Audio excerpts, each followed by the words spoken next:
Hello जी, अस्सलाम वालेकुम। जैसे कि आज हमारा था दूसरा दिन कालाम के अंदर और आज हमें करना था चेकआउट। सुबह सवेरे उठ के हमने किया होटल से चेकआउट। बाहर निकले तो सामान हमारा लोड हो रहा था, तो मैंने सोचा क्यों ना जब तक सामान लोड हो जाए तब तक कैमरा की आंख में कालाम के कुछ और हसीन नज़ारे कैद कर लिए जाएं। जी तो हो गया सामान लोड, हो गई सवारी तैयार और हम निकल चले अपनी अगली मंजिल के जानिब जो थी बहरीन। बर्फ़ से ढकी हुई हसीन वादियों को हमने किया खुदा हाफिज़ और दौरान सफ़र जुनैद भाई की नरेशन तो कंपलसरी है। बहरीन में हमारा स्टॉप 20 मिनट का है और उसमें जो मेन जो पॉइंट है विजिट करने वाला वो उसका रिवर पॉइंट है बहरीन का।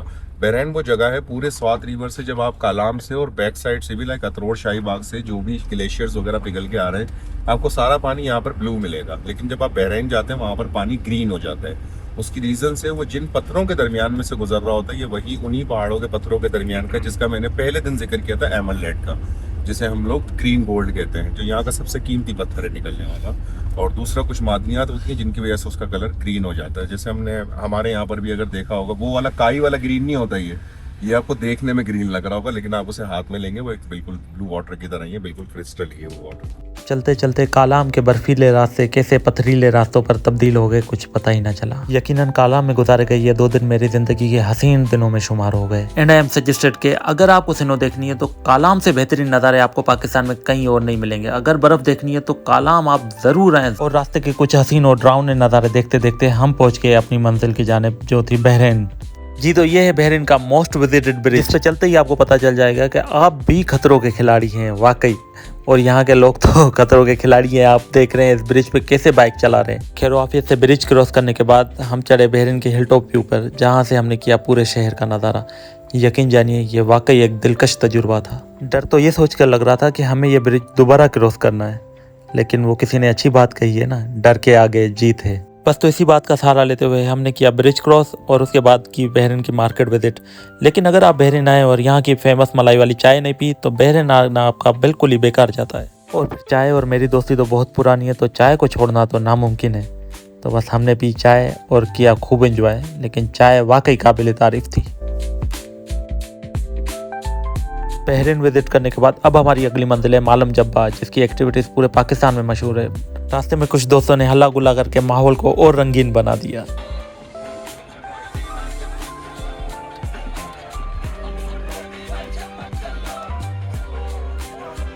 गहरी खाइयाँ और बर्फीले पहाड़, ये जो एक डेडली कॉम्बिनेशन है ना, ये सफ़र को और मज़ेदार और सुहाना बना देता है। बस अब हम थोड़ी देर में स्काई रिजॉर्ट मालम जब्बा पहुंचने वाले हैं और जुनैद भाई ने हमें और मज़ीद ब्रीफिंग दे दी इस जगह के हवाले से।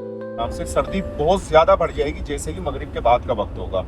-11 थी जब हम कालाम में थे, 6200 फीट की बुलंदी के ऊपर, हमें 9200 फीट की बुलंदी के ऊपर, तो टेम्परेचर ज्यादा भी डाउन हो सकता है, तो आपने केयर करनी है इन चीज़ों की। ब्रीफिंग ख़त्म होते ही हम पहुंच गए अपनी मंजिल मालम जब्बा पे, और यहाँ से उतरते मेरी नज़रों ने जो नज़ारे देखे थे वो वाकई दिल फरेब थे। यकीन जानिए मेरी नज़रों ने आज तक कभी ऐसे खूबसूरत नज़ारे ज़िंदगी में नहीं देखे। लेकिन रश और गाड़ियों की ट्रैफिक की वजह से हमारी गाड़ी ने हमें काफ़ी दूर उतारा, जिसकी वजह से हमें पैदल सफ़र तय करना पड़ा। लेकिन ये भी एक अच्छा मौका था हमें काफ़ी सारी एक्टिविटीज़ देखने का और नज़ारे एक्सप्लोर करने का। ट्रैकिंग करते करते हम पहुँच गए मालम जब्बा स्काई रिजॉर्ट के टिकट काउंटर पर, जहाँ से हमने चेयर लिफ्ट की टिकट बाई की और की एंट्रेंस।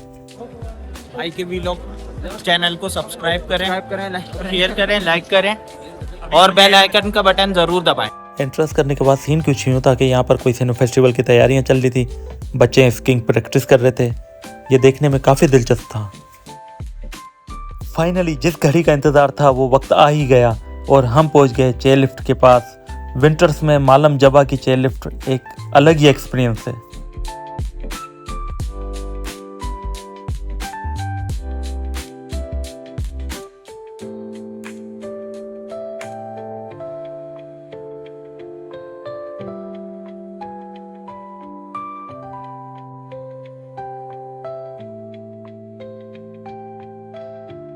जी हाँ, तो ये है वो दिलकश नज़ारा जिसका मैं काफ़ी देर से मुंतज़िर था। चेयर लिफ्ट का नज़ारा एक अलग ही लेवल का होता है जब आप विंटर्स में मालम जब्बा विज़िट करें। यहाँ की स्कीइंग भी काबिल तारीफ़ थी। मैंने काफ़ी कोशिश की करने की, लेकिन नाकाम रहा। So finally we are at the top of Malam Jabba sky resort. यहाँ के नज़ारे कुछ इस हद तक खूबसूरत थे कि शायद मैं लफ्ज़ों में बयान भी ना कर सकूँ।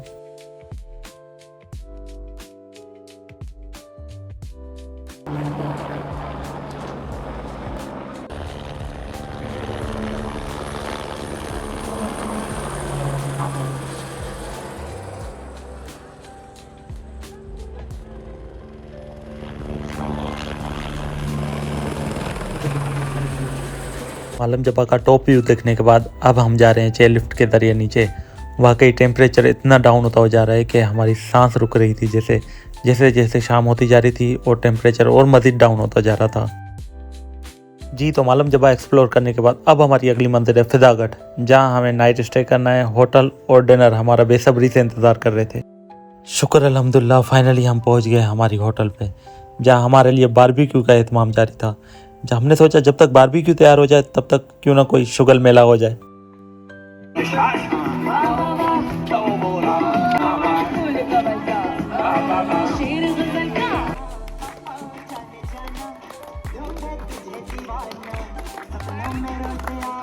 जी तो रात भर हल्ला गुल्ला करने के बाद अब हमारी सवाद से रवानगी थी और हमारी अगली मंजिल थी खानपुर डैम। होटल से चेकआउट करने के बाद हमने सोचा क्यों ना थोड़ी बहुत शॉपिंग हो जाए।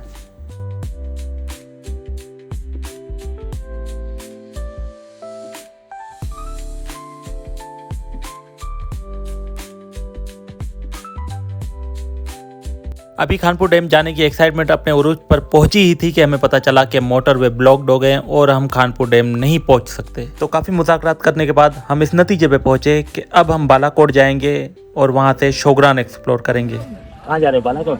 बालाकोट जा रहे हैं भाई, बालाकोट जा रहे हैं। हम लोग फंस चुके हैं। ये हमजा भाई के डिसीजन पे सब जा रहे हैं। शोगरा इमरान भाई की वजह से हम लोग फंस चुके हैं।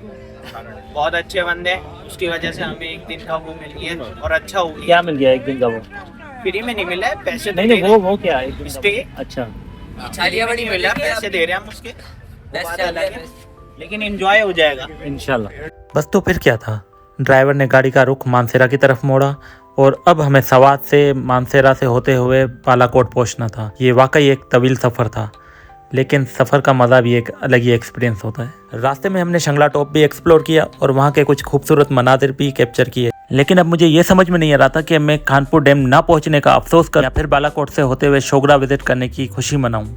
ये सारी चीज़ें अब अनएक्सपेक्टेड थी और हमने खुद को किस्मत के हाल पर छोड़ दिया था, लेकिन पेट ने हमें नहीं छोड़ा। तो पेट पूजा करने के लिए हम थोड़ी देर के लिए एक ढाबे पर रुक गए। खाना खाने के बाद मुझे एक सामने से दरिया बहता हुआ दिखा। काफ़ी मालूमात लेने के बाद पता चला कि ये जो दरिया है वो है सिंधु, और सिंधु का नाम सुनते ही मेरी आंखों से आंसू टपक पड़े। यह फीलिंग सिर्फ सिंध सा मोहब्बत रखंदड़ी समझी था सगन। मोटरवेज और हाईवेज बंद होने की वजह से अंदरूनी शहर के रास्तों से होते होते आखिरकार हम अपनी मंजिल के जानिब पहुंच ही गए, जो थी बालाकोट। सफ़र ने बेहद थका दिया था। And finally we are reached at the hotel. यकीनन हमारी जो ट्रैवल एजेंसी थी गुडविल, उन्होंने अकोमोडेशन एंड मील में किसी किस्म का कोई कंप्रोमाइज़ नहीं किया। Both are the best. जी तो ये था होटल का रूम, जो काफ़ी हद तक बेहतरीन था। और ये सुबह सवेरे होटल से कैप्चर किए गए बालाकोट के कुछ हसीन मनाजिर, ये वाकई दिलकश थे। जिसके बाद हमने अपने सफ़र का आगाज़ कर दिया कागान वैली की तरफ, जहाँ से हमें 4x4 जीप हायर करनी थी, जो कि हमें शोगरा वैली तक पहुँचाएंगी। एंड फाइनली हम पहुंच गए कागान वैली के उस पॉइंट पर जहां से हमें जीप हायर करनी थी, क्योंकि यहां से आगे का रास्ता अब थोड़ा रिस्की है, जहाँ बस लेके जाना मुनासिब नहीं है और ये रास्ता अब 4x4 जीप ही तय करेंगी। तो हमने किया कागान वैली में अपनी बस को अलविदा और 4x4 जीप में बैठ के निकल पड़े अपनी मंजिल के जानिब। ऊबर दुबर रास्तों से होते हुए और 4x4 जीप का मज़ा लेते हुए आखिरकार हम अपनी मंजिल शोगरा वैली तक पहुँच ही गए। यहाँ पहुँच के हमें वाकई एहसास हो गया कि यार किस्मत में जो भी होता है अच्छे के लिए होता है। खानपुर डैम जाने का हमारा प्रोग्राम कैंसिल और शोगरा आना, ये हमारे लिए बहुत अच्छा साबित हुआ कि यहाँ के नज़ारे कुछ अलग ही लेवल के थे।